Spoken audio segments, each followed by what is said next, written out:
በስመ አብ ወወልድ ወመንፈስ ቅዱስ አሐዱ አምላክ አሜን። የእግዚአብሔር ቤተሰቦች እንደምን አመሻችሁ።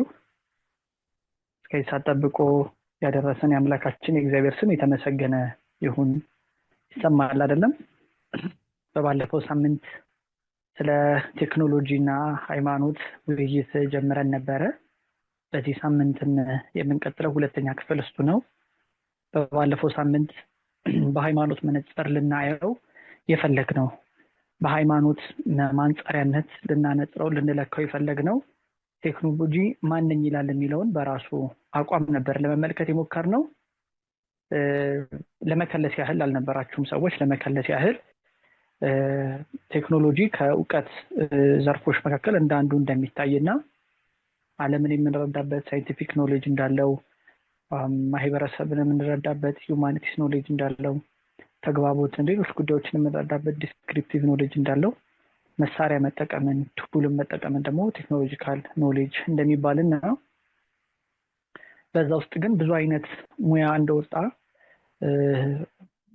ለባህላዊ ለሆነ እኛ ባህላዊ ብለን ለምናውቀው ለእርሻ መሰል ጉዳዮች ላይ አግሪካልቸራል ቴክኖሎጂ፣ ለህንፃ ለምናምን ኮንስትራክቲቭ የሆነ የኮንስትራክሽን ቴክኖሎጂ፣ ለተለያየ ኃይል አቅርቦት የኢነርጂ ቴክኖሎጂ፣ ለተለያየ የቴክኖሎጂ ሙያ እና ኮሚኒኬሽን ደግሞ ኢንፎርሜሽን ኤንድ ኮሚኒኬሽን የምንለው አይሲቲ ይባላል ብዙ ጊዜ።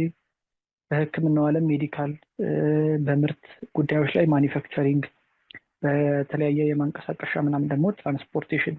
እነዚህ በሙሉ እንደ አንድ የእውቀት መለኪያ ቴክኖሎጂካል እውቀት የሚለካበት ሆኖ በተለያየ ሙያ እንደሚነሳ እና ቴክኖሎጂን ግን እንደ እውቀትም እንደ ሳይንስም እንደ ፍልስፍናም ካየነው አንጻር ሜጀርሊ የሚይዛቸው የራሱ የሆነ ቴማቲክ የሆኑ ጭብጦች አሉ። የመጀመሪያው አክሽን ነው ብለን ነበረ። ስንለካው ልንለካው የሚገባው በእነዚህ ጭብጦቹ ነው የሚተዳደረው የሚመራው በእነዚህ ስለሆነ የመጀመሪያው አክሽን ነው ብለን ነበረ። ካስታወሳችሁ ዲዛይነሮች ይህን በእነዚህ የቴክኖሎጂካል እውቀት ቁስን ተጠቅመን የተለያየ ውጤት ያለው ጉዳዮችን የሚሰሩ ሰዎች የሚጠቀሙባቸው ዲዛይነሮች አሉ። እነዚህ ዲዛይነሮች የራሳቸው የሆነ ስኪል አላቸው፣ ሊፈጥሩት የሚችሉበት እውቀት አላቸው። ወይም የተፈጠረን አንድን ፕሮዲስ የተደረገ ፕሮዳክትን ኢምፕሩቭ የሚያደርጉበት ሲስተም አላቸው። ዲዛይኒንግ አክሽን አለ፣ ፕሮዲውሲንግ አክሽን አለ። ከዛ ራሱ አክሽኑ ራሱ ምን የሚጠቀሙበት ኤኒ ዲማንድ ለመመለስ የሚሰጥ ይሄ አክሽን መጠቀም አለ፣ ዩዚንግ አክሽን አለ። ከዛ ይሄን አክሽን ደግሞ በራሳቸው ይለኩታል፣ አሴሲንግ አክሽን አለ።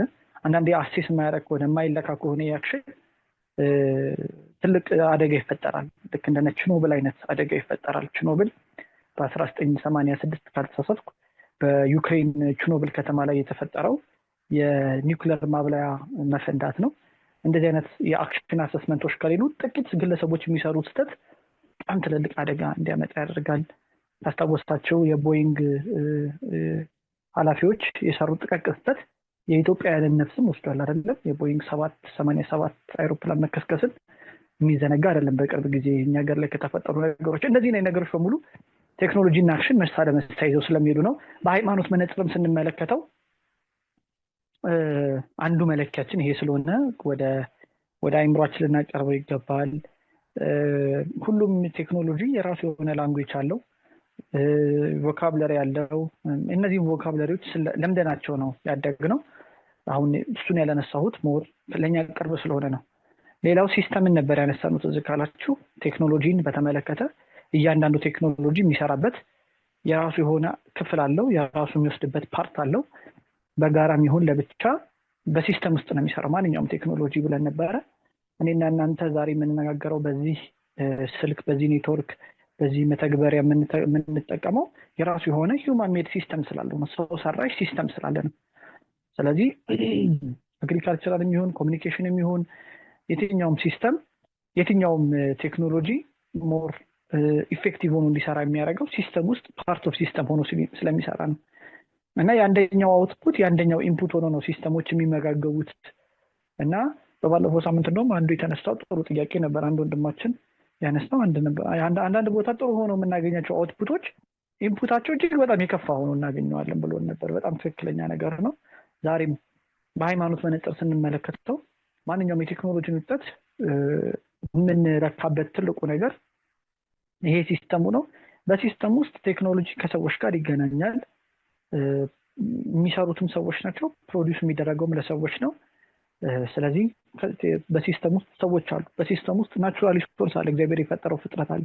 በሲስተም ውስጥ ሰው ሰራሽ የሆኑት ማሽኖች አሉ። ሁሉን ነገር በሰውና በፍጥረት ብቻ የተያያዘ ሳይሆን ሰው የሰራውም ነገር የሚያመርታቸው ነገሮች ናቸው እነዚህ ነገሮች እና የተለያዩ ኢነርጂዎች፣ የተለያዩ መረጃዎች ምናምን ፕሮሰስ የሚደረጉት በማሽኖች ነው እና የቴክኖሎጂ ያው እውቀት ያው ዊዛውት ኖሌጅ ይሄ ነገር ሊሰራ ስለማይችል ቴክኖሎጂ አይኖርም። ስለዚህ እውቀት ያስፈልጋል። ይሄ ቀደም ያልኩት ራሱ ፕሮሰሱ እውቀት ይፈልጋል እና ኢነርጂ ይፈልጋል። ኢነርጂ አንዱ ነው።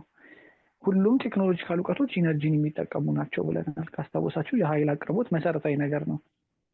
በምንኖርበት ሀገር ላይ ብለን ነበር ባለፈው ሳምንት የንፋስ ኃይልን፣ የውሃን ኃይል፣ ግድብን በተመለከተ የኒውክሌርን ኃይል፣ በቃ የሰው ልጅን ኃይል፣ ሂውማን ሪሶርስን እነዚህ በሙሉ ይነሳሉ እና ያለ ሪሶርስ ይሄ መሆን ስለማይችል ነው፣ መደረግ ስለማይችል ነው። ስለዚህ ሪሶርስ በእጅጉ አስፈላጊ ነገር ነው።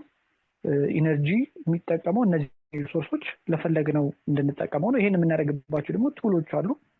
ቴክኖሎጂ ስንል ከቱል ፈጠራ ጋር የተያያዘ ነው። ከጥንት ጀምሮ የተለያዩ ቱሎችን በመጠቀም የሰው ልጅ ብዙ ስራ ሰርቷል።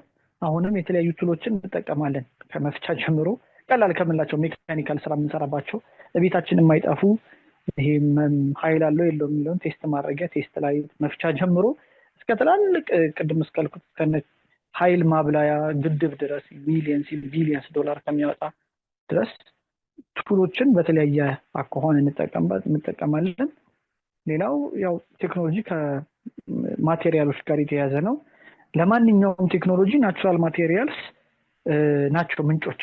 ከናቹራል ማቴሪያል ውጭ ለቴክኖሎጂ ምንጭ ሊሆን አይችልም። ያ ናቹራል ማቴሪያል ሞዲፋይድ ሆኖ ፕሮሰስድ ሆኖ ሂውማን ሜድ ማቴሪያል ይሆናል እንጂ ምንጩ ማቴሪያል የሰው ልጅ በራሱ ለፈለገው ሪሶርስ የሆነ የራሱ የሆነ የሪሶርስ ምንጭ አላዘጋጀም። እስካሁን ለሁሉም ነገር ለምንሰራቸው እውቀቶች በሙሉ ናቹራል ማቴሪያልስ ናቸው። ለዛ ነው አገርን የሚወራው ሰውን የሚያጠፋው። እነዚህ ነገሮች ስትመለከቷቸው ባላችሁበት ቦታ አላችሁ ተብሎ የሚታመነው ሪሶርሶች እሱን ለመጠቀም ሞቢላይዝ ለማድረግ የፈለገ ሰው ፎርስ ፉል ይጠቀሟል። ባለፈው ሳምንት እያነሳን ነበረ የቬኔዙዌላ እና የአሜሪካን ጉዳይ ባለፈው ወር የተፈጠረው እና ማቴሪያሎች እጅግ በጣም ናቹራል ማቴሪያሎች እጅግ በጣም ለቴክኖሎጂ ቁልፍ ጉዳዮች ናቸው። በዚህ ውስጥ ሌላው ባለፈው ሳምንት ኢነርጂን በተመለከተ አንስተናል። እነዚህ ቁልፍ ጉዳዮች ቴክኖሎጂ ፋንክሽን የሚያደርግበት ፕሮሰሱ ፋንክሽን የሚያደርግበት ኮንቴክስቱን ይሰጠናል ብለን ነበረ። ሂስቶሪካል ኮንቴክስቱን እንኳን ባናገኘው ማለት በጣም ሰፊ ነው አይደለም። አሁን ራሱ የሚለውን ነገር እንነጋገር ብንል ከስቶን ኤጅ፣ ብሮንዝ ኤጅ፣ አይረን ኤጅ፣ ኢንዱስትሪያል ኤጅ፣ ኢንፎርሜሽን ኤጅ እያለ ራሱን በተለያዩ ኤጆች እንዴት ዴቨሎፕ እንዳደረገ ሂስትሪ ኦፍ ቴክኖሎጂ አለ። ያው እሱን ለማንሳት ጊዜ የለንም። ነገር ግን አትሊስት ኮንቴክስቱን ማግኘት እንችላለን በእነዚህ ቁልፍ ቃላት ማለት ነው። በእነዚህ ቁልፍ ጉዳዮች በአክሽን፣ በሲስተም፣ በሪሶርስ፣ በማቴሪያል በእነዚህ ቁልፍ ጉዳዩን የሀሳቡን ቁልፍ ጉዳይ እናገኛለን። ከዛ በኋላ በሃይማኖት መነጽር ልንመለከተው ልንለካው እንችላለን። ምንነቱን ካወቅን በኋላ አውትፑቱ ሰው ሰራሽ እስከሆነ ድረስ ጥፋት ይኖረዋል፣ መልካም ነገሮች ይኖሩታል። በራሱ ክፉ ሊሆን ይችላል። አሁን ጀጅ የምናደርገው እሱን ዛሬ እግዚአብሔር አምላክ በፈጠረን በፍጥረት መነጽር ዓላማ ከዛም በኋላ በሰው ልጅ የተፈጠረበት ዓላማና የፍጥረት ድርሻው በእግዚአብሔር አርአያና አምሳል ከዛም በኋላ ደግሞ በሰው ልጅ የማዳን ስራ ውስጥ ፍጥረት በሚይዘው ቦታ ከዛም በኋላ እግዚአብሔር አምላክ የፍጥረትን ፉልፊልመንት ምልአት ወዳሰበበት ወደኛ መጨረሻ ተመልክተን እንመለከተዋለን። ስንመለከተው ፕሮብሌም ይሁን አይሁን የሚለውን እኛ ህሊና ላይ ወገግ ብሎ ይታየናል ማለት ነው። በራሱ ጉዳዩ ይሄ ነው ብለን ከተመለከትን በኋላ ይሄ ቴክኖሎጂካል የሆነው ዓለም ባለፈው ቴክኒካል ስፒሪት ያልኩት በዚህ እኔና እናንተ በምንኖርበት ዓለም ላይ ገዢ ሆኖ ኖርማል ነው የምንለው አስተሳሰብ የቴክኖሎጂ አስተሳሰብ የቴክኖሎጂ ርዕይ ይገመገማል ማለት ነው፣ ይፈተናል ማለት ነው። ግን ይሄን ለመፈተን ይሄን የሚፈትነው ይሄን ወደ መለኪያው የሚያመጣው አይምሮ መንፈሳዊ የሆነውን የእግዚአብሔርን መለኮታዊ ርዕይ ሊያውቅ ይገባል። አለበለዚያ በትክክል ባልሆነው ነገር ነው የሚመዝነው። አሁን ለምሳሌ ቴክኖሎጂን የስልክ ወይም ሌሎች ነገሮች ብቻ አድርገን ስናስበው አንድ ፓራዶክስ ውስጥ እንገባለን፣ እርስ በርስ የሚጋጭ ፓራዶክስ ውስጥ ጥቂቷን ነገር ይዘን ሆል ጉዳዩን ጀጅ ለማድረግ ማለት ነው። እና ያ እጅግ የተሳሳተ አይነት እንትን ውስጥ ይፈተናል። አሁን እሱን ብንተው ማጉያ ተጠቅመናል። ቅዳሴ ላይ መብራቶች አሉ ቤተ መቅደሶቻችን ውስጥ አይደለም፣ ትላልቅ መብራቶች ማለት ነው፣ አምፖሎችና ህይወታችን ውስጥ ልንቆጣጠረው በማንችለው ደረጃ እና በቤተክርስቲያን ህይወት ውስጥም እጅግ በጣም ገብቷል። ስልክ አጠቃቀምን አንስተን ልጆቻችንን ስልክ አጠቃቀም ላይ ልንነጋገር እንችላለን። ኮንቨርሴሽኑ ግን ቅዳሴን በሶሻል ሚዲያ ላይፍ ማሰራጨትን ሲሆን ሌላ ጉዳይ ነው። ጥያቄው ሌላ ነው። የሞራል ጉዳይ አይደለም ጥያቄው። ከዛ በኋላ ወይ የኤቲክስ ጉዳይ ምናምን አይደለም ጉዳዩ፣ ቴዎሎጂካል ጉዳይ ይሆናል። የስነ መለኮት ጥያቄ ይሆናል። ማይክ መጠቀምና አለመጠቀም የሞራል ጥያቄ፣ የኤቲክስ የስነ ምግባር ጥያቄ አይደለም፣ የቴዎሎጂ ጥያቄ ነው። ቴዎሎጂካል ኩዌስችን ሶ በጣም ቫራይቲ ያለው ጉዳይ ነው ማለት ቅዳሴን እዚህ ጋር ሐሳቢ በደንብ እንድትረዱ ትፈልጋለሁ። ይሄ ጥሩ ኤግዛምፕል ነው። እኔ በእድሜ ታናናሽ የሆኑ ቤት ውስጥ ያሉ ህፃናት ሊያዩት የማይገባውን ነገር እያዩ ሊመለከቱት የማይገባውን ነገር በልጅነታቸው ኮንሱም እያደረጉ አይምሯቸው የሆነ ሼፕ ይዞ ሲያድግ ስመለከት ኤቲካሊ ሞራሊ ትክክለኛ ተግባር እንዳልሆነ ነው ውስጥ የሚረዳው። በተመሳሳይ ሚዲያ ግን ቅዳሴ ሲተላለፍ ያ ሞራል ኩዌሽን የለኝም። እንደውም ጉዳዩ ጥሩ መሆኑን ነው የምገነዘበው። ተመልከቱት፣ ጉዳዩን ጀጅ የማደርግበት ጉዳይ፣ ጉዳዩን የምመዝንበት ጉዳይ ስነ መለኮታዊ ርዕይ ሳይሆን ሞራላዊ የኤቲክስ ጉዳይ ነው ማለት ነው ጀጅ የሚያደርገው። ስለዚህ በጎ አጠቃቀም አለ፣ መጥፎ አጠቃቀም አለ እንላለን። ነገር ግን ይሄ ስህተት የሚሆነው ቅዳሴ ባይት ኔቸር በራሱ በባህሪው ቴዎሎጂካሊ ቤተክርስቲያኗ ነው በምትለው እምነቷ መሰረተ ሃይማኖቷ ለማያምኑ ሰዎች የሚተላለፍ ጉዳይ አይደለም፣ የሚሰጥ ጉዳይ አይደለም። ጻኡኑ ሰክርስቲያን ከተባለ በኋላ የማያምኑ ሰዎች ያንን ሚስጥር በጸሎት ስርዓት ውስጥ ሊሳተፉት አይገባም። ጻኡ የምንልበት ዋነኛ ምክንያት ያ ነው። የማያምኑ ሰዎች ከዛ ህብረት ውስጥ የሚወጡት ህብረት እንዳያረጉ ከሚስጥር እንዳይሳተፉ ብቻ ሳይሆን ጸሎቱም የሚስጥር ጸሎት ነው። ለዛ ነው ልክ እንዳስወጣን ያልተጠመቁ ክርስቲያኖች ከቅዳሴው ከወጡ በኋላ የሃይማኖት ምስክርነትን መስክሩ የምንለው። ዲያቆኑ ጸሎት ሃይማኖት በሉ የሚለው ለዛ ነው። የማያምን ሰው ጸሎት ሃይማኖትን ማለት አይችልም፣ መመስከር አይችልም። that is a confession ምስክርነት ነው። ስለዚህ ጉዳዩ ቀጥታ የኤቲክስ ጉዳይ አይሆንም፣ የስነ መለኮት ጉዳይ ነው የሚሆነው። ቴዎሎጂካል ኩዌስችን ይሆናል። አንድ መምህር ወደ ጎንደር ያለ አንድ መምህር አለ፣ ዲያቆን ዮርዳኖስ የሚባል የምታውቁት ከሆነ የድምጽ ማጉያ ለምንድን ነው ቅዳሴ ላይ የምንጠቀመው ብሎ በጣም ረጅም ትችት አስተላለፈ እና ሶሻል ሚዲያ ላይ የነበረውን ሪአክሽን እያየው ነበር። በጣም ብዙ ሰው ነበር የተናደደው በዚህ ኮሜንቱ፣ በሱ ትምህርት ማለት ነው። እና ብዙ እናቶች እህቶች ያላቸውን የቤተክርስቲያን አገልግሎት በተመለከተ በማንሳት ነው ጥያቄ ሲነሳ የነበረው። ማለት ቤተክርስቲያን ውስጥ ቤተ መቅደስ ውስጥ መቆማችን ብቻ ድምጹን መስማታችን ብቻ ለኛ በጣም ብዙ ትርጉም አለው እና በአሁን ጊዜ መምህራን የምትሉትን ነገር እያወቃቸው አይደለም። እኛ ገረገራ ውስጥ ሆነን በሴት ልማድ ወቅታችን ውስጥ እንኳን ገረገራ ውስጥ ሆነን በማስቀደሳችን ያለው ስሜት ያለው እርጋታ ያለው በረከትን እንጠቀም አድርጎናል። ይሄ ቴክኖሎጂ ለምን እንደዚህ ይባላል እያሉ ብዙ ሰዎች ከተለያየ አንግል ውይይት ዲቤት ተመልክቻለሁ ሶሻል ሚዲያ ላይ ቲክቶክ ላይ። አሁን ይሄ የቴክኖሎጂ ጥያቄ ነው። እውነቱን ለመናገር ቅዳሴ ላይ ቴክኖሎጂ ነው የገባው። ምንም ሌላ ቴክኖሎጂ ሰው ሰራሽ የሆነ ድምጽን የሚያወጣ አንድ ቴክኖሎጂ ነው ወደ ቤተክርስቲያን አገልግሎት ውስጥ ይዘን የገባ ነው። ጉዳዩን ጀጅ የምናደርገው በምንድን ነው? አሁን ኩዌስችኑ መለኪያው ምንድን ነው? መለኪያው ቤተክርስቲያኗ የምታቀርበው ነው የምትለው ነው። ሳክራመንታሊ የምታቀርበው ጉዳይ ቴዎሎጂካሊ መለኪያ ሆኖ ቀርቧል? አልቀረበም። አልቀረበም እውነቱን ለመናገር እንደውም እውነቱን ለመናገር ከዛም አልፎ ቤተክርስቲያን ነው የምትለው ነኝ የምትለው በስርዓት አምልኮቷ ነው የምትለው ነገር በሙሉ በአዲስ እሴት እንዲቀመጥ ነው የተደረገው ሶሻል ሚዲያ ላይ። የሚቀጥለው ሳምንት እንመጣበታለን ይሄን ጉዳይ። ለአሁን ግን በልጆቻችን የሶሻል ሚዲያ አጠቃቀምና በቤተክርስቲያን የሶሻል ሚዲያ አጠቃቀም መካከል ባውንደሪ የለም። እኛ አይምሮ ውስጥ የተሰራ ነገር የለም። ለዚህኛው መልካም ነው ለዚህኛው ያጠቃቀም ጉዳይ ነው እንላለን። ይሄ እጅግ በጣም የተሳሳተ መመዘኛ ነው። ጉዳዩን የምንመዝነው በሃይማኖት መነጽር ከሆነ መለኪያችን እግዚአብሔር በስነ ፍጥረት ውስጥ መለኮታዊ እቅዱን ከፍጥረት መፈጠር ጀምሮ ከመጀመሪያዋ ሰዓትና ደቂቃ ጀምሮ ያስቀመጠው ዓላማ አለ። የሰው ልጅ ፓርት ኦፍ ፊት የሆነበት ማለት ነው። የሰው ልጅ እንደውም አካል ብቻ አይደለም ቁልፉ ልቡ የሆነበት ትንሹ ዓለም እና ትልቁ ዓለም ሆኖ ፍጥረታትን ከእግዚአብሔር ጋር አንድ እንዲያደርግ የተሰጠው የክህነት ተግባር አለ። እሱም ባለ መስራቱ አይደለም በሌላ ውድቀት ላይ ወደቀው። መሰረታዊ ውድቀቱ ክህነታዊ ውድቀት። ፍጥረትን እግዚአብሔርን ማይከል ያደረገ የሰው ልጅ ተግባር አለ።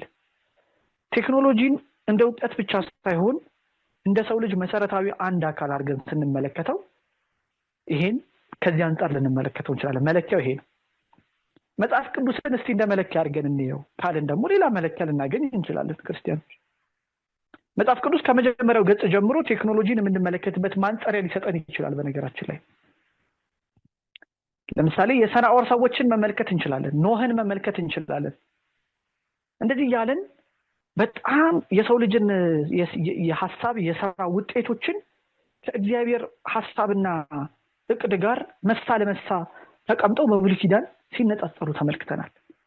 የሰናዖር ሰዎች በምድር ላይ ሳንበተን ስማችንን የሚያስጠራ ስራ እንስራን ያሉት አይደለም። ኦሪት ዘፍጥረት ምዕራፍ 11 ከቁጥር 4 ላይ ስማቸውን የሚያስጠራ ለትውልድ ትውልድ የሚታሰብ ስራ ለመስራት ነው የተነሱት የሰናዖር ሰዎች የብድረ ባቢሎን ማለት እና ጡብን እየገነቡ ሲሄዱ ያሳውስ መልሷል። እሺ የመጀመሪያው መለኪያ አድርገን በስነ መለኮት የሰው ልጅ የተፈጠረበትን ዓላማ በፍጥረት ዓላማ ውስጥ እግዚአብሔር ፍጥረትን ሲፈጥር ዓላማ አለው አይደለም። ያለ ዓላማ አልፈጠረው። እግዚአብሔር ፍጥረትን ለሰው ልጅ መጠቀሚያ አድርጎ ሲሰጥ የሰጠበት ዓላማ መለኮታዊ ዓላማ አለው። ያ ዓላማን መነሻ አድርገን ልንለካው እንችላለን። ይሄን የሰው ልጅ ዕውቀትን በመጠቀም ቴክኖሎጂን በመጠቀም በፍጥረት ውስጥ የሚሰራውን ነገር ማለት ልንለካ እንችላለን።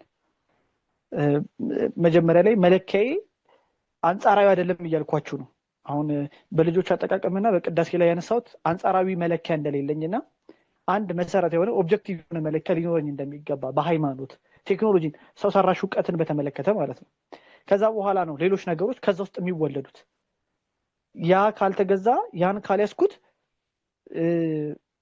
ውስን የሆነ ፈራጅ ነው መሆኑ ማለት ልጠቀምበት የምችለውና ልጠቀምበት የማልችልበትን ነገር እየለየው ጀጅ ማድረግ ነው የምችለው። ያ ጥሩ እንዳልሆነ ትክክልም እንዳልሆነ ብዙ አይነት ፓራዶክስ ውስጥ ይከተኛል። ያ ብዙ ግጭት ውስጥ ይከተኛል። ስለዚህ በመጀመሪያ ቴክኖሎጂን እንደ ቴክኖሎጂነቱ የሰው ልጅን ሮል መነሻ አድርገን ክህነታዊ ሮል፣ ክህነታዊ ድርሻት፣ ክህነታዊ ተግባር እሱን ይዤ ልለካው እችላለሁ ብያቸዋለሁ። ሁለተኛው በመጽሐፍ ቅዱስ ይሄ በጣም ኮምፕሊኬትድ የስነ መለኮት ርዕይ የሚጠይቅ ከሆነ ጥያቄ ነው። ጥያቄ አለ?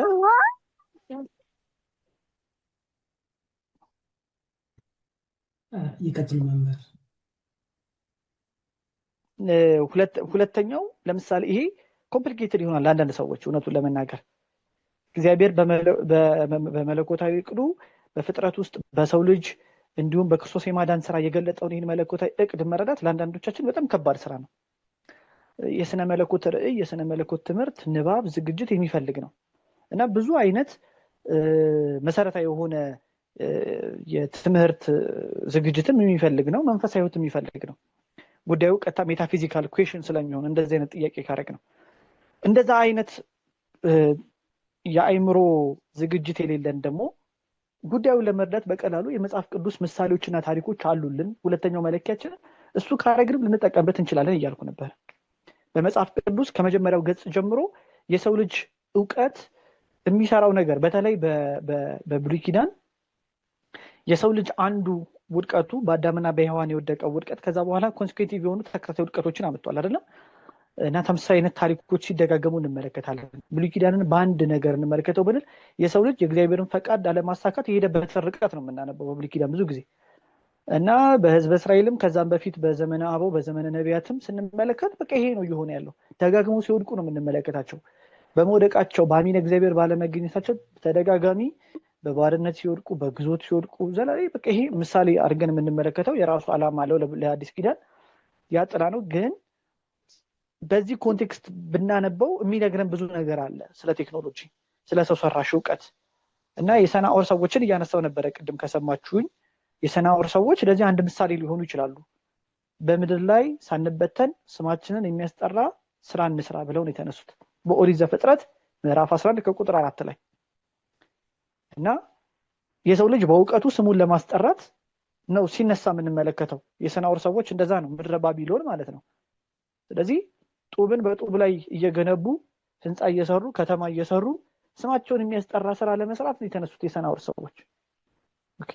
እንዴት ነው ይሄን የተመለከታችሁት? እንደው እንደተሰረቀ ዓላማ ያያችሁት እንዴት ነው? ወይስ የሆነ ጡብ ሰርተው እግዚአብሔር ላይ ሲያምፁ ነው ጉዳዩ ስተት የሆነው ኃጢአት የሆነው ጥፋት የሆነው? እንዴት ነው የምንመለከተው?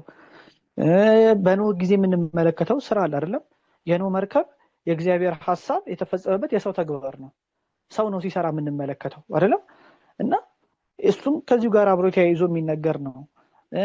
የመገናኛዋ ድንኳን የብሉይ ኪዳን ኦሪት ዘጸአት ላይ የምናገኛቸው ነገሮች አሉ። እስራኤላውያን ከግብጽ ምድር ከመውጣታቸው በፊት የግብጽን ምድር እንዲበዘብሯት እግዚአብሔር አምላክ አዞ ነበር አይደለም? የግብጽን ወርቅና ሀብት ወስደዋል፣ ወይም ሰርቀዋል ማለት እንችላለን። ወስደዋል፣ እግዚአብሔር ነው ያዘዛቸው። ያን ከወሰዱ በኋላ በምድረ በዳ ሲወጡ ግን ያንን ወርቃቸውን ለአሮን ሰጥተው የማምለኪያ ጣዖትን የሰራበት ያ ከግብጽ የተመዘበረው ወርቅ ጡብ ሲሆን በአባታቸው በዮሴፍ ህልም ውስጥ የተመለከትነው የግብጽን ስልጣኔ የሚወክለው ላም ነው የሆነው። ከግብጽ የምንወስደው ማንኛውም ዕውቀት ግብጽ የተባለች ዓለም ናት። ከግብጽ የምንወስደው ማንኛውም ዕውቀት ወደ እሳት ውስጥ ሲጣል ለፈተና ሲገባ የምናመልከው ነገር ሊሆን ይችላል። ወደ አምልኮት ሊሄድ ይችላል። ቀዳሚው ጉዳይ የኔና የናንተ ፈቃድ ሊሆን ይችላል። ከግብጽ አማልክት ነፃ ያወጣቸውን አምላክ ትተው እዛ ጋር ለራሳቸው ከግብጽ በዘረፉት ሀብት ሌላ አምላክ ነው የሰሩት። ያ ሙሴ ከወረደ በኋላ እግዚአብሔር በመካከላቸው እንዲያደር ያም ራሱ ከግብጽ የመዘበሩት ሀብት የመገናኛውን ድንኳን የሚሰራበት ቁሳቁስ ሆኖ እንዲጠቀም ሆኖ እናገኛለን። እዚህ ጋር የምናገኘው አንድ ትምህርት አለ። የሰውን ዕውቀት የዚችን ዓለም ዕውቀት በተመለከተ የምናገኘው አንድ ነገር አለ። ሌሎችም የቤተክርስቲያን አባቶች በቤተክርስቲያን ታሪክም አንዳንድ ሊቃውንት ይሄን ለማስረዳት ተጠቅመውበታል። እነ ኦግስቲን የመሳሰሉት ጎርጎርዮስ ዘኑሲስ ሁለቱን መጥቀስ እንችላለን። የግብጽን ሀብት በተመለከተ የግብጽን ወርቅ በተመለከተ በዚች ምድር ላይ ባለ የሰው ልጅ ዕውቀት መስለው የሰው ልጅ ስልጣኔ መስለው የሰሩ አሉ፣ የተናገሩ አሉ። እና ስልጣኔ በመጽሐፍ ቅዱስ ውስጥ እየተደጋገመ የምናገኘው ነገር ነው የሰው ልጅ ስልጣኔ። እና እግዚአብሔር ብዙ ስልጣኔዎችን በምድር ላይ ሊንድ እንደሚችል በእናንተ ላይ አሰለጥናቸዋለሁ እያለም አንዳንድ ስልጣኔዎች በክፉ የምንላቸው ማለት መልካም ያልሆኑ ስልጣኔዎች ህዝበ እስራኤልን ሲገዙ እንመለከታለን አይደለም? እዝራ የተመለከተው ይሄን ነው፣ የጠየቀው ጥያቄ ይሄን ነው አይደለም? ወደ ምድረ ባቢሎን ከወረዱ በኋላ ሲያያቸው እጅግ በጣም በኃጢአት የከፉ ሰዎች ናቸው። በኃጢአት የከፉና እኚህ በእኛ ላይ ለምን እንዲሰለጥኑ አደረግክ ነው ያለው አይደለም? ቅዱስ ዑራኤል መጥቶ መልሱን እስኪሰጠው ድረስ የጠየቀው ጥያቄ ይሄንን ነው። እና የሰው ልጅ የሰራው ስራ በእግዚአብሔር እምነት ላይ ከቆመ ነገር ጋርም ሲወዳደር የምናገኝባቸው ታሪኮች ብዙ ናቸው። ነቢያት ላይ እናገኛለን። ከዛ በፊትም በታሪክ መጽሐፍት ላይ ለምሳሌ የጎልያድ እና የዳዊት ታሪክ እኮ ያንን ነው የሚያሳየው አይደለም? ጎልያድ እኮ የሰው ልጅ ፍጹም የሆነ የኃይል አቅርቦትን ነው የሚያሳየው። እና አንዳንድ የመጽሐፍ ቅዱስ ምሁራን እንደውም ሲተረጉሙ እኮ ይህንን ነው የሚያደርጉት። ከብዙ ቦታ የብረት የጥንካሬ ምልክት ከሆኑ ከብዙ ማዕድናት የተሰበሰቡ ነገሮችን ላዩ ላይ ሸፍኖ የመጣ ሰው ነው እና ትልቅ የሰው አቅምን ማለት ልክ በሰናዖር ግንብ ላይ የምንመለከተው ነው። እግዚአብሔር በአንድ ጠጠር ሲንደው እንመለከታለን። እሱን ማለት ነው ብረት ለበስነትን ማለት ነው። እኛው እንደ ዓለም ላይ ብረት ለበስነት አይደለም መሰረታዊ ጉዳይ እኮ ብረት ለበስነት ነው አይደለም። አሁን ትልቁ ነገር ብረት ሆኗል። የጦር መሳሪያ ነው አይደለም በዓለም ላይ ትልቁ ገበያ። እና ስታስተውሉት ይሄ በመጽሐፍ ቅዱስ ላይ ብዙ ነገር አርጋችሁ ታገኙታላችሁ። በብዙ ህብረ አምሳልና ምሳሌ ታገኙታላችሁ። እየተደጋገመ ይመጣል እና አንዳንድ ይህን ጉዳይ ለመገምገም ይህን ጉዳይ ሰፋ ባለ ሁኔታ ለመመልከት የጣሩ የሃይማኖት ሰዎች በመጨረሻ ላይ ሁሉ በሁሉ ሲሆን እግዚአብሔር አምላክ በዚህ ምድር ላይ ኦሪት ማነው ዮሐንስ ራዕይ ምዕራፍ 21 እና ምዕራፍ 20 ይዘው እዚህ ምድር ላይ የተሰራውን ነገር በሙሉ እሱ ወደሱ የሚስብበትንና ከዛም በኋላ መልካም ያልሆነው ነገር በሙሉ በእሳት ባህር ውስጥ የሚጣልበትን በመያዝ እግዚአብሔር አምላክ የተሰራውን ነገር በሙሉ ወደሱ እንደሚወስድ በማድረግ ይሄን መልካም የሆነ ነገር ግን ቫልዩን ከምንወስድበት የቫልዩ ጉዳይ ማለት ነው የምናስቀድመው የእሴት ጉዳይ አድርገው ሲጽፉ ተመልክቻለሁ። እና ሁለተኛው መመዘኛችን እነዚህ በመጽሐፍ ቅዱስ የተሰጡ ታሪኮች ናቸው። ብዙ ታሪኮች አሉ፣ ፓወርፉል ታሪኮች። እነዚህ ስቶሪዎች ዛሬ በምድር ላይ እንደ መርህ የምንይዝበትን የያዝናቸውን ነገሮች መለኪያ አድርገን ልንጠቀምባቸው እንችላለን። አንዳንድ መጽሐፎች በቴክኖሎጂ ዙሪያ ላይ ሃይማኖትን አንጻር ለመመዘን እዩት፣ እዚህ ጋር የተማርነውን ኖህ ጋር የተማርነውን አብርሃም ጋር የተማርነውን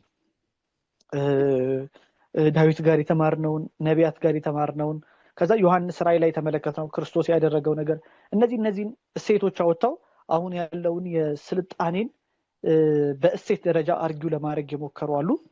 ሁለተኛው ይሄ ነው፣ ቀላል ይመስለኛል ይሄ ከመጀመሪያው አንፃር። የመጀመሪያው ትንሽ ወሰብሰብ ያለ ነው። ሶስተኛውና ኦርቶዶክሳዊ ነው ብዬ እኔ የማስበው በሃይማኖት መነጽር ቴክኖሎጂን ለመመልከት ትልቁ ቱል አድርገን መጠቀም አለብን ብዬ የማምነው የፐርሰንሁድ ስነ መለኮት ወይም ደግሞ በአማርኛ ባለቤትነት ነው ሲባል የሰማሁት አንድ ወንድማችን የሰጠን ተርም ነው ሶሻል ሚዲያ ላይ ዮሐንስ የሚባል አንድ ወንድም ፐርሰንሁድ የሚለውን ቃል ባለቤትነት ብሎ ተርጉሞታል። ወይም ደግሞ መሰረታዊ የሆነው የሰው ልጅ የተፈጠረበት ዓላማ እና የዚህ ምድር ላይ ያለው አኗኗር ይሄን በቴክኖሎጂ ፍሎሪሽ እያደረገ ያለ የሰው ልጅ ስልጣኔን በተመለከተ መለኪያ ሆኖ ሊቀርብ ይችላል። ቢንግ ሂውማን ሰው መሆን በቴክኖሎጂካል ዓለም ላይ ሰው መሆን ነገረሰብ ለዚህ መልስ ሊሆን ይችላል፣ መለኪያችን ማለት ነው። በየትኛውም ቦታ ላይ ስንመለከተው ቴክኖሎጂን እንደ አክሽንም እንደ ሲስተምም ባለፈው ሳምንት እንደተጠቀስናቸው ማለት ነው እንደ ሪሶርስም እንደ የተለያዩ ነገሮችን ብንለካው በኦርቶዶክሱ ዓለም ውስጥ ያለው መሰረታዊ ሆነው ይሄ ቴዎሎጂ ኦፍ ፐርሰንሁድ የምንለው ወይም ደግሞ የባለቤትነት ወይም ደግሞ የነገረሰብ ሰው የመሆን ሚስጥር መለኪያ ሆኖ ሊቀርብ ይችላል። የመጀመሪያው መፍትሄ ሊሆን ያልኩትና ይሄኛውን በጋራ በተወሰነ ደቂቃ ላስረዳችሁና የእናንተን ኮሜንት ሰማለሁ። የሰው ልጅ የተፈጠረበት ዓላማ የእግዚአብሔርን መንግስት አመስግኖ እንዲሳተፍ ነው። ይሄ የምስጋና ስርዓት ብቻውን በሰውና በእግዚአብሔር መካከል ያለ ብቻ ሳይሆን ፍጥረትን ማይከል ያደረገ ነው። ለፍጥረት ካህኑ ሆኖ ነው የሰው ልጅ የተፈጠረው። ምን ማለት ነው? በክህነት ተግባር ፍጥረትን ቀድሶ ለእግዚአብሔር ማቅረብ፣ ፍጥረትን በተፈጠረበት ዓላማ ለእግዚአብሔር ክብር ማዋል የሰው ልጅ ሃይማኖታዊ ድርሻው ነው፣ የፍጥረት ድርሻው ነው።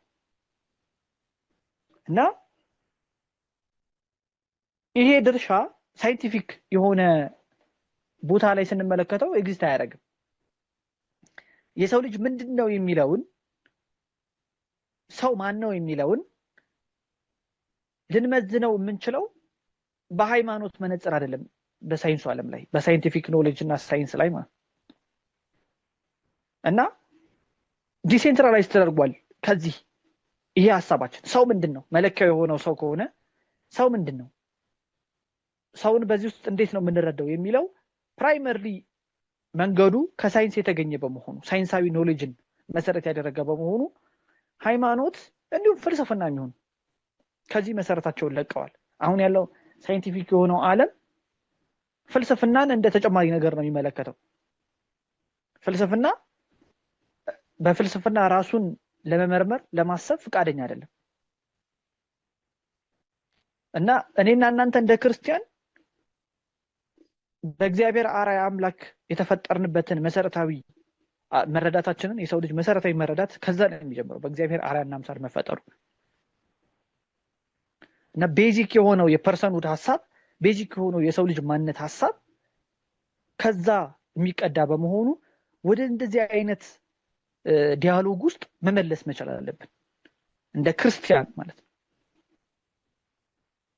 ክርስቲያን ማን እንደሆነ፣ በምን እንደተፈጠረ፣ ለምን እንደተፈጠረ፣ ይሄን የተፈጠርንበትን ዓላማ እንዴት ማሳካት እንደሚችል ሳይረዳ ሳያውቅ በዚህ ዲያሎግ ውስጥ መግባት አይችልም። እና ፍጥረትን የምንጠቀምበት ዓላማና ቴክኖሎጂው በራሱ አድቫንስድ እየሆነበት በሆነበት መንገድ ላይ ከመለካታችን በፊት ይሄን እንዲጠቀም ያስቻለው ሰው ልጅ ማን ነው የሚለው ላይ መግባባት ያስፈልጋል። ሳይንስ ሰው ማን ነው የሚለውና ሃይማኖት ሰው ማን ነው የሚለው ተመሳሳይ አይደለም፣ መልሳቸው የተለያየ ነው። ስለዚህ ይሄን በናቹራል ሳይንስ ምክንያት ዲሴንትራላይዝ የተደረገ ርዕይ ወደ ቦታው መመለስ አለብን እንደ ክርስቲያን ማለት ነው። ስለዚህ የመጀመሪያው ጥያቄያችን ይሄን ቴክኖሎጂ እንደ ቴክኖሎጂ ከመመለከታችን በፊት የሰው ልጅ ማን ነው ብላችሁ ነው የምትረዱት ነው ጥያቄ መሆን ያለበት። አሁን አንዳንድ በጣም አድቫንስድ የሆነ ይሄ የቴክኖሎጂዎች ሞደርን ዴቨሎፕመንቱን ብትመለከቱት መሰረታዊ መርሃቸው ትራንስሂውማኒዝም ነው። እና እስቲ ይሄን ተርም ያዙትና እናንተም ሰርች አድርጉበት። እና ይሄ የትራንስሂውማኒዝም አሁን ሞር የኤአይ ላይም ሌሎች ቦታዎች ላይ ይሄ ጄኔቲክ ኢንጂነሪንግ ላይ ምናምን የምንመለከተው አድቫንስመንት ቦታውን እየለቀቀ እጅግ በጣም አጸያፊ የሆነ ስራ፣ ክፋት የሆነ በራሱ ተግባር ላይ እየሄደ ያለው ቤዚክ መረዳቱ ሰው ላይ ስለሳተ ነው። እኛም እንደ ሃይማኖት ሰዎች ሰውን በትክክል አልተረዳ ነው። ሰው ምንድነው የሚለውን በሃይማኖት መንጸሪያነት እያየ ነው አይደለም። ሳይንሱ በሰጠን ነው እየተተዳደርን ያለ ነው። እኛም ሰውን ኮንሱም ማድረጉን ካልኩሌት ማድረጉን መስራቱን መብላቱን ነው ሰው የሚያደርገው ብለን ነው የምናስበው። እኛም እንደ ሃይማኖት ሰዎች ራሱ ሃይማኖቱንም ለዛ አድርገናል። እውነቱን ለመናገር አይደለም ሄደን ቴክኖሎጂ ልናክም ይቅርና እኛ ራሳችን ሃይማኖቱን በዚህ የሰውነት ርዕይ አቢዩዝ እያደረግነው ነው። በራሱ የክፋት ምንጭ ለኛ ለሰው ለሃይማኖቱን ምስክርነት እንዳይሆን እያደረግን ነው። እኛ ራሳችን በተሳሳተ መንገድ እየተረዳን ስለሆነ ማለት ነው።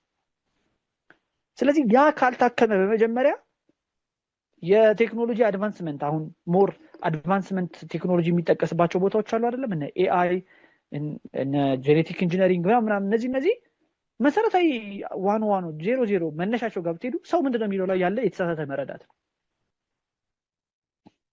ስለዚህ እዛ ጋር ሄደን ነው ልቡ ጋር ሄደን ነው ማከም ያለብን፣ ምንጩን ነው ሄደን ማድረቅ ያለብን።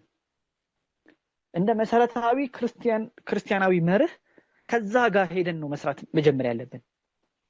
እና ሰው ምንድነው የሚለው ላይ ራሱ ግን ኢቭን የሃይማኖት ሰዎች ሳይሆኑ የሰሩ ሰዎች አሉ። አሁን ኤድመንድ ሀስል የሚባል አንድ ጸሐፊ አለ።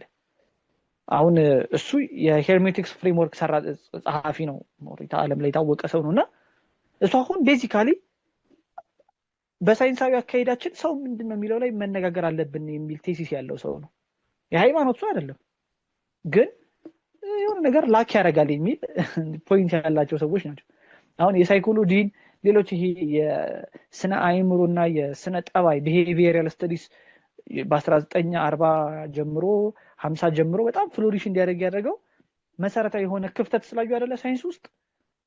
አሁን መነሻዎቹን አንጀጅ ልናደርግ እንችላለን፣ መልካም ላይ ሆኑ ይችላሉ፣ ግን በስራ ውስጥ ላክ የሚያደርግ ነገር አለ እና እዛ ቦታ ጋር ነው መነሻው ያለው። ክርስቲያኖች እዛ ቦታ ጋር ነው መታከም ያለበት። የስነ መለኮት ርዕዩ እኔና እናንተ ገንዘብ ልናደርገው የምንችለው ሰው ምንድነው የሚለውን መመለስ ስንችል ነው። ወደ መልሱ ከመሄድ በፊት እዚህ ጋር ኤምፋሲስ የሰጠሁት ለእኔና ለእናንተ ይሄ በጣም ቅንጦት ሆኗል። አሁን ብዙም የለመድነው ቅንጦት እንዲሆን አድርጎታል። መሰረታዊ የለመድነው የሃይማኖት እሳቤ ሞር እንዴት ነው ነው ስብከታዊ ነው። መድረክ ላይ ስብከት ነው የለመድነው። እንደዚህ አይነት የህይወት ኮንክሪት የሆነ ሪያሊቲ ፕሮብሌምን ለመፍታት የሚያስችል ዲያሎግ የለም መሬት ላይ። ስለዚህ ቁጭ ብለን ዲያሎጉን ለማድረግ ራሱ ከማጋ እንደሚቀመጥም በእርግጠኝነት አናቅ እና ሞር መድረክ ላይ ያለው ነገር ስለሚሰበን ሰው ምንድነው ብንል ቴክኖሎጂውን ለመፈረጅ ሳይሆን ራሳችን ጋር ቁጭ ብለን ለመወያየት ራሱ የሚያስችል ይሄ የዲያሎግ መንገድ የለንም። ሞኖሎግ ነው ሞር ከመድረክ ወደ ምመን ከመመን ወደ መድረክ ነው። ስለዚህ ይሄ ጥያቄ ነው ቁልፍ ጉዳይ የሚሆነው። አለዚያ ሞር አድቫንስድ በሆነ ቁጥር ቴክኖሎጂው ሞር ጥያቄዎች ባልመለስን ቁጥር ሞር ኮምፕሊኬትድ በሆነ ቁጥር አጠቃቀማችን ላይ ይሆናል ጉዳዮች ማተር የሚያደርጉት። እሱም እስከሆነ ጊዜ ድረስ ከተለመዱ በኋላ ይቀጥላሉ እንደ ኖርማል ጉዳይ ማለት ነው። እንደ ኖርማል ጉዳይ ይቀጥላሉ ወይ አውትካማቸው ነው ጀጅ የሚያደርገው። መኪና ስንት ሰው ገደለ? ኢትዮጵያ ውስጥ የሞት ምክንያት የሆኑ ነገሮች ከ1 እስከ 5 ውስጥ ሁለተኛ፣ አንደኛ፣ ሶስተኛ የሆነ በየአመቱ የመኪና አደጋ ይቀመጣል። እንዴት ነው ስለዚህ ጉዳይ ማውራት የምንችለው? እንደ ሃይማኖት አቅሙስ አለን ወይ? መፈረጅስ እንችላለን ወይ? መኪና ተጠቀሙ እንላለን? ይሳቅብናል አይደለም? ግን ሰው እየገደለ ነው፣ ሰው እያጠፋ ነው። ኖ ዋን ኬርስ። እውነቱን ለመናገር ኖ ዋን ኬርስ። ይሄን እዚህ ዲያሎግ ውስጥ ኖ ዋን ኬርስ። እንደው መኪና የሌለው ሰው ቅር እየተሰኘ የሚኖርበት ዓለም ነው ያለው። ማተር የሚያደርግ ኩዌሽን አይደለም ይሄ። ኩዌሽኑ ማተር አያደርግም። ስለዚህ ቴክኖሎጂን ጀጅ እናደርግበታለን የምንለው እስቴትም አይምሮም የስነ መለኮት ራዕይም ገንዘብ አላደረግ ነው። ግን የሰው ልጅ እየጠፋበት ነው ስንል እና ሱሳይዳል ይሄ አሁን ሱሳይድን የምናስበው እኔና እናንተ ሄዶ አንድ ሰው ደም ስሩን በመቁረጥ ወይ ራሱን በመስቀል ነው። አንድ ቶማስ ሆብኮ የሚባል የምስራቅ ስነ መለኮት መምህር አለ። እሱ ለሞት ራስን አሳልፎ በሚያሰጥ ሁኔታ ውስጥ ራሱ መኖር ሱሳይዳል ነው ይላል። ትክክለኛ በቃ ትርጉም ነው ይሄ። ስንት ሰው ሞተ በመኪና አደጋ? ስንት ሰው ራሱን አጠፋ ብለን ነው መነጋገር ያለብን። ድንገተኛ የሆነ አደጋ አለ አይ ነው። ግን ስንት ሰው ጠጥቶ ያሽከረክራል? ስንት ሰው ከመጠን በላይ ይነዳል ያለ ጥንቃቄ በጎደለው ሞገደኝነት ማለት ነው። ስለዚህ እንደዚህ አይነት ውይይቶች ቦታ የላቸውም። ቦታ ያሳጣቸው ሰው ማተር ስለማያደርግ ነው። አሁን ሰው ማተር አያደርግም እና አንድ ሞት የትራጀዲ ነው። አሌክዛንደር ሶልጀኒስተን ያ ታላቅ የራሻዊ ጸሐፊ የተናገረው አይደለም? አንድ ሰው ትራጀዲ ነው የአንድ ሰው ሞት። የብዙ ሚሊዮን ሰዎች መሞት ግን ስታቲስቲክስ ነው። አሁን የሰው ልጅ በሰራቸው በእነዚህ ቴክኖሎጂዎች ምክንያት የምንሰማው የሞት መጠን ስታቲስቲክስ ነው፣ ለኛ ስታቲስቲክስ ነው። ስለዚህ ምን ከምን ገደለ እያልን በስታቲስቲክስ ነው ጉዳዩን ለመፈረጅ የምንሞክረው። that's just a starting። በሃይማኖት መነጽር ደግሞ ስንመለከተው እኔና እናንተ መሰረታዊ ገቨርን ከሚያደርገን የሃይማኖት መርህ ምን ያህል ርቀን እንደምንኖር ማሳያ ነው። ይሄ ማሳያ ነው። ስለዚህ በመጀመሪያ ራሳችንን እናከም። ሰው ምንድነው የሚለው ነገር ላይ ቁጭ ብለን ሃይማኖቱን እንስማው። በእግዚአብሔር አርአያና አምሳል መፈጠር ሰው መሆን ማለት ምን ማለት እንደሆነ ከሃይማኖት እንማር። ራሳችንን በዛ ቅኝት እናስተካክለው። ያኔ በህይወቱ በስልጣኔ ውስጥ የሚመጡ ሌሎች ነገሮች በህይወቱ አድ የሚደረጉ ነገሮችን መዝኖ ሊያገኝበት የሚችለውን ፈሊጥ ገንዘብ ማድረግ ይችላል። ማንኛውም ሰው በሃይማኖት ያለ ሰው ያንን ፈሊጥ ማግኘት ይችላል። ያንን ፈሊጥ ግን ያጣነው ለምንድን ነው? እኛ ራሳችን የዚህ ተጠቂ ነን። አካሚዎቹ ሳንሆን እኛ ራሳችን ተጠቂዎቹ ነን። ስለዚህ መሰረታዊ ቁልፉ ጉዳይ ያለው እዚህ ጋር ነው። ክርስቲያኖች መሰረታዊ መድኃኒቱ ያለበትን ቦታ ልጠቁማችሁ። ከመድኃኒቱ በፊት ስለ ሰዓት ነው እኛ ማለት ነው። ስለ ቦታ ስለማንሰጠው ይህን ሲግኒፊካንስ ስለሌለው እኛ ህይወት ውስጥ እና የህይወት ጥያቄያችን ስላልሆነ ይሄ ጉዳይ ነፃነት፣ ፍሪደም፣ ፍቅር፣ ሌላው ሰው ባለቤትነትን የሚለው ሌላው ሰው ነው የሚጠቁመው። እነዚህ ነገሮች በሙሉ ሰው ምንድነው የሚለውን ኮር ጉዳይ ላይ ከተገባባን መመለስ የሚችሉ ናቸው። ማከም የምንችለው ነው። ዓለም ላይ በጎ የሆነ ስራ መስራት የምንችላለን። እዚህ ጋር ግን መግባባት ካልቻል ሌላ ሰው ዲፋይን ባረገው ነገር ላይ ነው እኛ እየተግባባን ያለነው። ስለዚህ ጥያቄዎቻችን በጣም ሱፐርፊሻል የሆነ መልስ ነው የሚሰጣቸው። ሱፐርፊሻል የሆነ መልስ የሆነ አቦርሽን ትክክል ነው አይደለም እንደዚህ አይነት ጥያቄዎች ናቸው የሚሆኑት። ኖ እሱን በጣም ሞቢላይዝ አድርጎ እየሰራ ያለ ሲስተም አለ። በጣም በባለፈው ወር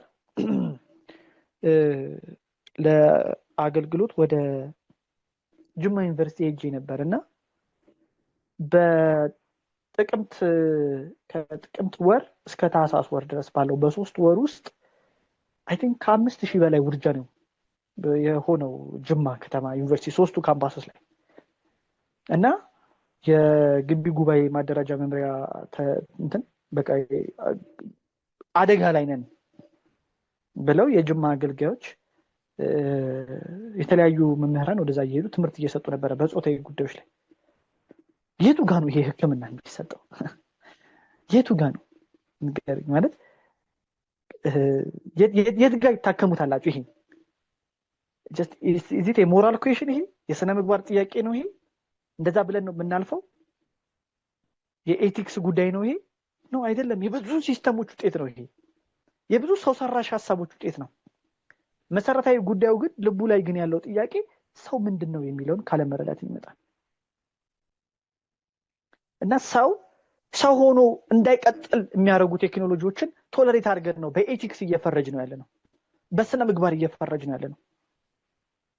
ሰው ሆኖ ሰው እንደ ሰው እንዳይቀጥል እያደረጉት ያሉት ሰው ሰራሽ ጉዳዮች አሉ፣ ቴክኖሎጂዎች አሉ። ካጠቃቀሙ ብቻ ሳይሆን በአጠቃላይ ከአሰራራቸው ከርዕያቸው በሃይማኖት ውስጥ ስናስቀምጣቸው መመዘን ያለባቸው ማለት ነው። ያንን ፈሊጥ ማግኘት የምንችለው ይሄን ስነ መለኮታዊ መርህ ገንዘብ ማድረግ ስንችል ነው። ሁለቱ መጽሐፍ ቅዱስን እየገፋውት አይደለም፣ ይጠቅማል፣ መውሰድ አለብን። ከዛ ውስጥ ብዙ የምናገኘው ነገር አለ። መጽሐፍ ቅዱስ ለብዙ ጥያቄዎች መልስ የሚሰጥ መጽሐፍ ነው። ፕራይመርሊ ግን መሰረታዊ በህይወታችን ቴክኖሎጂ እያደረገው ያለውን ነገር ለመመዘን የሚያስችለውን ፈሊጥ ማግኘት ትፈልጋላችሁ? እዚህ ውስጥ ያላችሁ ሰዎች መሰረታዊ የሃይማኖት ትምህርት ነው መማር ያለብን። ይሄ መሰረታዊ የሃይማኖት ትምህርት ምን ለመመለስ ብለን ቀጣዩን ጥያቄ ስንጠይቅ እግዚአብሔር ይሄን ፍጥረት ሲፈጥር የፈጠረበትን መለኮታዊ እቅድና ዓላማ፣ የሰው ልጅን ድርሻ፣ የሰው ልጅን ሰው የመሆን ምስጢር እና አጠቃላይ የሰው የእግዚአብሔርና የፍጥረትን የሶስቱን መሰረታዊ ቁልፍ ግንኙነቶች አጥርተን ማወቅ አለብን። ይሄን ለመመለስ የሚያስችል ዝግጅት ከሌለን አይ ዶንት ቲንክ ሶ የምንመልሰው ቴክኖሎጂ ጀስት ባሪያ ሆነን ነው የምንኖረው ህይወት ዘመናችንን በሙሉ እና ያ ፈሊጥ ያገኘው አይመስለኝም። እና በሰራነው ስራ ብቻ ሳይሆን በሐሳባችን የምንመዘንበት ተግባር ላይ ማነው ሃይማኖት ላይ ያለና ቁርሳከሙ ይታጎሉ ዘገበርከሙ ለሰራችሁት አይደል ለሐሳባችሁትም ሐሳብ እግዚአብሔር ፍርድን የሚሰጥ አምላክ ነው። እና ግዴታ ቴዎሎጂ መልስ ነው ብለን ማመን መቻል አለብን። ስነ መለኮታዊ ርዕይ ለሃይማኖት የምንሰጠው ድርሻ መልስ ነው የሚል እምነት ሊኖረን ይገባል። ጄፍሪ ቢሾፕን ባለፈው ሳምንት ላችሁ ነበረ የሜዲካል ቴክኖሎጂ ስቴትመንት እንደሆነ አልነገረኝ። ሜቢ ቴዎሎጂ ሴቫስ የሚል ነው። ይሄ ሰውዬ ምንም የሃይማኖቱ አይደለም፣ ኦርቶዶክስ አይደለም፣ ክርስቲያን አይደለም፣ ግን መልስ የለውም። ሜዲካሉ ዓለም ላይ ያለው ክራይሲስ መልስ የለውም። ሜቢ ቴዎሎጂ ነው ብሎ ነው የዘጋው ሃይማኖት ሰው ስላልሆነ። አሁንም የትኛውንም እናነሳለን፣ አድቫንስመንት ኢንፎርሜሽን ኮሚኒኬሽን ላይ እናነሳለን። በጣም ብዙ ችግር አለ እናነሳለን፣ ብዙ ድቀት አለ፣ ብዙ ትክክል ያሉ ነገሮች አሉ ሰው ሰራሽ ስለሆነ። ሜቢ ቴዎሎጂ ትራንስፖርቴሽኑ ላይ ሜቢ ቴዎሎጂ፣ ኢነርጂው ላይ ሜቢ ቴዎሎጂ፣ ኮንስትራክሽን ወይ አግሪካልቸር ላይ እሺ ተመለስኩ። ተመልሰዋል። እንግዲህ የራሱ እየፈተነን ነው እንግዲህ አይደለም። እና ይሄ ነው ልቡ ይሄ ነው። እና የሚቀጥለው ሳምንት ለምሳሌ አንዱን ጉዳይ አንስተን ስንነጋገር እንግዲህ ስነ መለኮት ጥቅል በሆነው የቴክኖሎጂ ርዕይና ጥቅል በሆነው በሃይማኖት ርዕይ መካከል ዲያሎግ ነው ያስቀመጥነው በሁለቱ ሳምንት። የሚቀጥለው ሳምንት አንዱን ጉዳይ አንስተን ስንነጋገር አንዱን ጉዳይ ለውይይት ስናቀርበው ከነዚህ ሁሉ ፕሮብሌሞች ማለት ነው መቼስ ፕሮብሌሙ በጣም ሰፍቶ ይታያቸዋል አይደል? በእያንዳንዱ የህይወታችን አስፔክት ውስጥ በእያንዳንዱ ምን እናርግ የሚለውን ስንነጋገር መመዘኛችን ሃይማኖት ነው የምንለው ከዚህ አንፃር ሃይማኖት ነው የምንለው ጀስት የምናየው መልካም ጉዳይ በእኛ የሃይማኖት ንባባዊ ዝግጅት ውስጥ መልካም የምንለው ጉዳይ ብቻ አይደለም። ከዛ ያልፋል፣ ከዛ ይሰፋል፣ ከዛ ይጠልቃል። አንዳንዴ ከዛ መጥለቁንም ማሰብ መቻል አለብን። መጥልቅ ጉዳይ መሆኑ ሱፐርፊሻል የሆነ መልስ ሰተን አልፈነው ስቲል ፕሮብሌም የሚሆኑ ብዙ ነገሮች አሉ። አስባችሁታል? እስቲ እንደው ወደ ኋላ እዩና እናንተ ራሳችሁ የሚመጣውን ሳምንት ቼክ አድርጋችሁ ለሚቀጥለው ሳምንት ተዘጋጁ እዩት።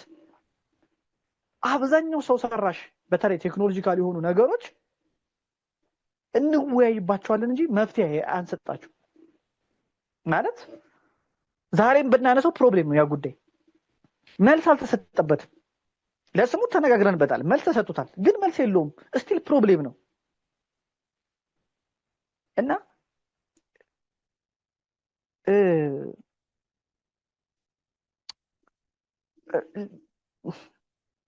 ኦርቶዶክሳዊ የሶሻል ሚዲያ አጠቃቀም የሚል ንግግር ብናገር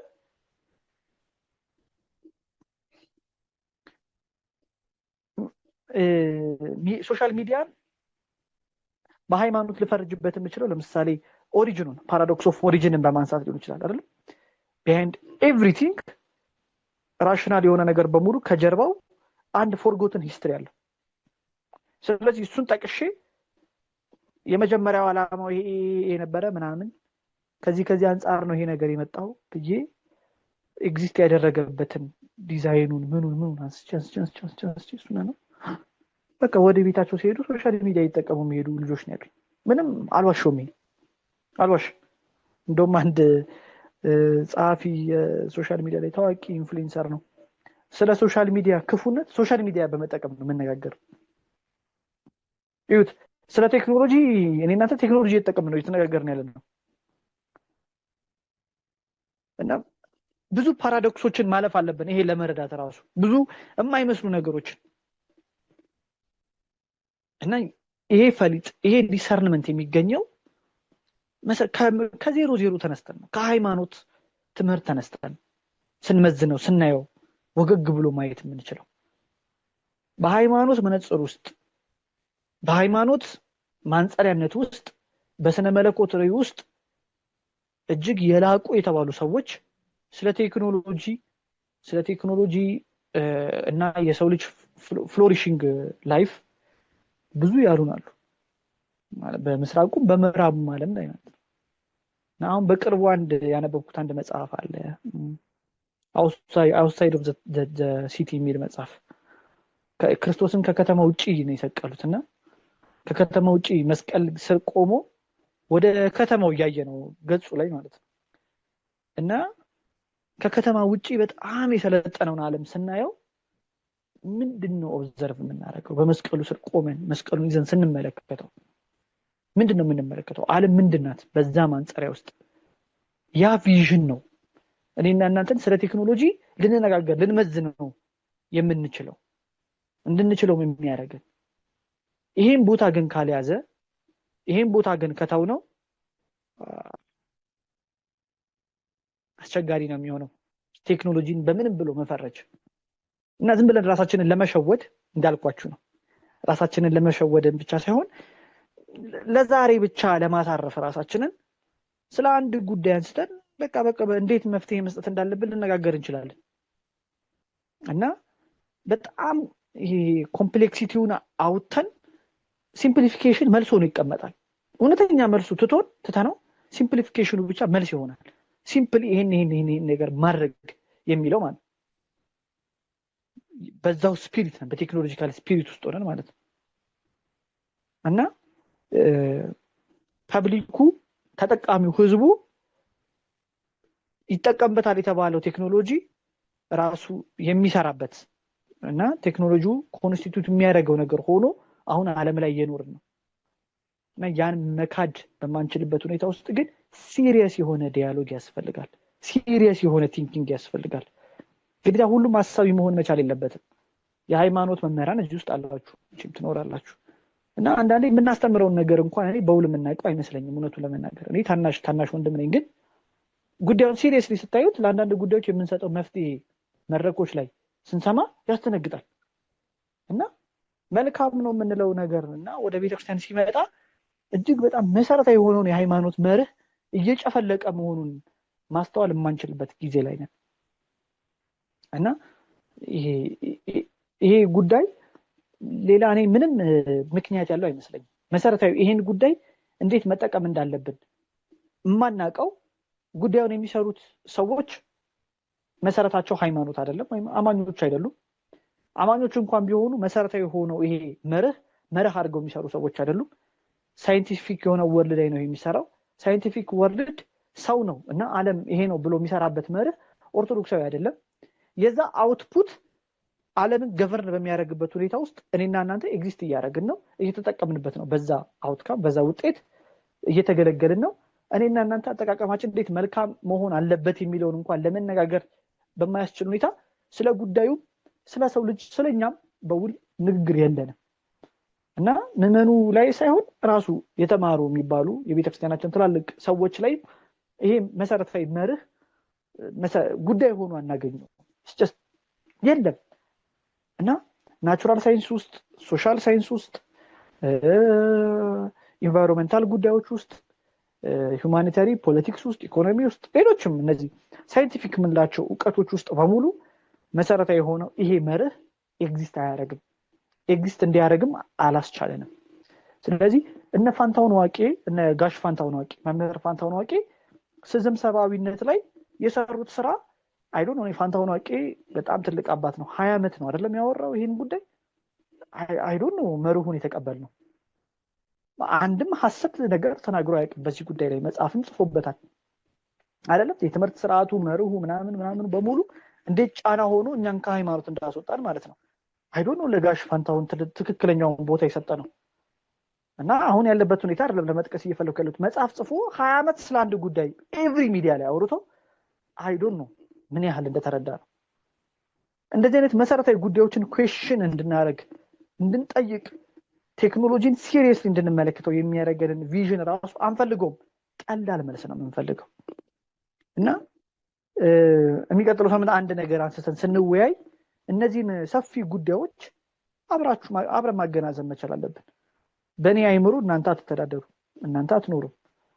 ግን በሃይማኖት ልንግባባ መርህ አድርገን ልንይዘው የሚገባው ነገር ላይ ዓለም በክፋቷ ውስብስብነቷ እየጨመረ በመጣ ቁጥር እኛ በሃይማኖት ራሳችንን የምናውቅበትና በሃይማኖት የምንኖርበት መጠንከር መልስ ነው። ችግሩን ከዛ አንደርስታንድ እናደርገዋለን።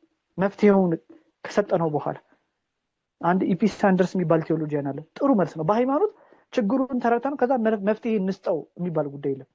መፍትሄውን ከሰጠነው በኋላ ነው ችግሩን የምንረዳው። መፍትሄው አይቀየርም፣ አንድ ነው። እግዚአብሔር የፈጠረው ፍጥረትን የፈጠረበትን ዓላማ እና ከእግዚአብሔር ጋር ያለውን ግንኙነት ማወቅ ማጥራት፣ እሱን መኖር ነው። ከዛ በኋላ ከዚህ ህይወት ሊያስወጣንና ሊያስገባን የሚችለውን ነገር ውግግ ብሎ የማየት ዲሰርንመንት ፈሊጥ ይኖረናል። መለየት እንችላለን። አይምሮአችን ክላውድድ አይምሮ አይሆንም። ማጥራት ይችላል። ይሄን የመንፈስ ቅዱስ ረዳትነት አብሮት አለው።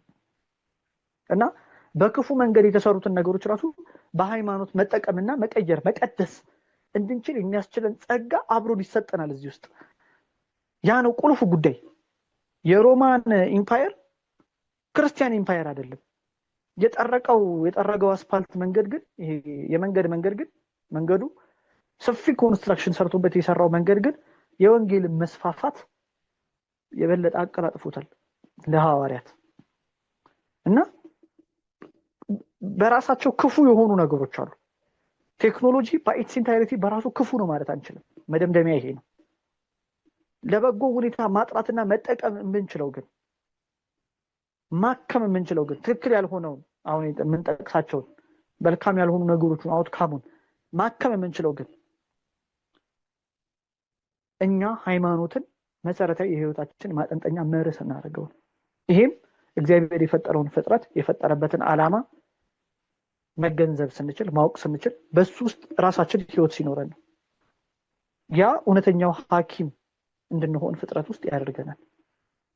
ነገር ግን ያን ለማድረግ አቋማችን እኛ መልካም አቋም ሆኖ አልተገኘም። ስለዚህ ሞር በሃይማኖት ባልተሰራ ዶሚናንስ ውስጥ ወድቀን ባሪያ ሆነን እንኖራለን ብዙ ጊዜ እና የግል ሩጫ የግል መልስ የሚጠየቅበት ብቸኛ ጉዳይ ይሆናል እና መሰረታዊ ፕሮብሌሙ ይሄ ነው። ብዙ ጊዜ ቴክኖሎጂን ወደኋላ ገሸሽ የምናደርገው ለዛ ነው። ከብዙ ሳይንሳዊ ጉዳዮች አንጻር ቴክኖሎጂ የተገፋ ጉዳይ ነው። በጄኔቲክስ ኢንጂነሪንግ መልስ መስጠት እንዴት አንችልም? እንችላለን። በሃይማኖት መነጽር በጣም መልስ አለው እንጂ ብዙ መልስ አለ። ለኤአይ ለሌሎች ነገሮችም ማለት ግን ያን መመለስ የሚችለው ሰው ያን ለመመለስ አቋም ያለው ሰው ሃይማኖቱን ህይወቱን በተግባር ኢምቦዲድ ያደረገ ሰው ነው። ኢምቦዲድ ያደረገ ኮሚኒቲ ነው፣ ህብረት ነው። ያ ክርስቲያናዊ ህብረት ቤተክርስቲያን ናት። ስለዚህ ያ ህይወቷን መዝና አይታ ትሰጣለች፣ መልስ ትሰጣለች። እና አሁን አብዮቶችና ክርስትና የሚል አንድ መጽሐፍ አለ። እዛ ላይ ቤተክርስቲያን በጣም ድንጉጥ ሆና የካቶሊክ ቤተክርስቲያን የሳይንሳዊ ግኝቶችን የረገመችበት ጊዜ እኮ ነበር አይደለም? እና አንዳንዴ መልካም የምንለው ነገር ራሱ ጎርቶን መጥቶም ያውቃል። ስለዚህ አሁን የመጽሐፍ ቅዱስ መታተም ፕሪንቲንግ ፕረስ ከመጣ በኋላ ምን ያህል የቤተክርስቲያን ትምህርት ተጽዕኖ ተደርጓል? ሪሊ ይሄን ኩዌሽን ለማድረግ የሚያስችል አቋም አለን? በሃይማኖት መረዳት አለን ወይስ ነው ማተር የሚያደርግ ኩዌሽን አይደለም? ሲግኒፊካንስ ያለው እና ሪሌቫንስ ሪላይዜሽናችን በጣም የተጎዳ ነው። በዚህ ላይ አንዳንድ ነገሮችን አንዳንድ ሰው ሰራሽ ነገሮችን ከሃይማኖት ጋር አብረን ስንመለከታቸው ብዙ ወገግ አድርገው የሚያሳዩ ብዙ መልስ እንድንሰጥ የሚያስችሉ ነገሮች አሉ። እስቲ በሁለት ሳምንት የተመለከትነውን አንድ ጉዳይ ላይ ደግሞ የሚቀጥለው ሳምንት እንመለከተዋለን። ጥያቄ ካላችሁ ልቀበል።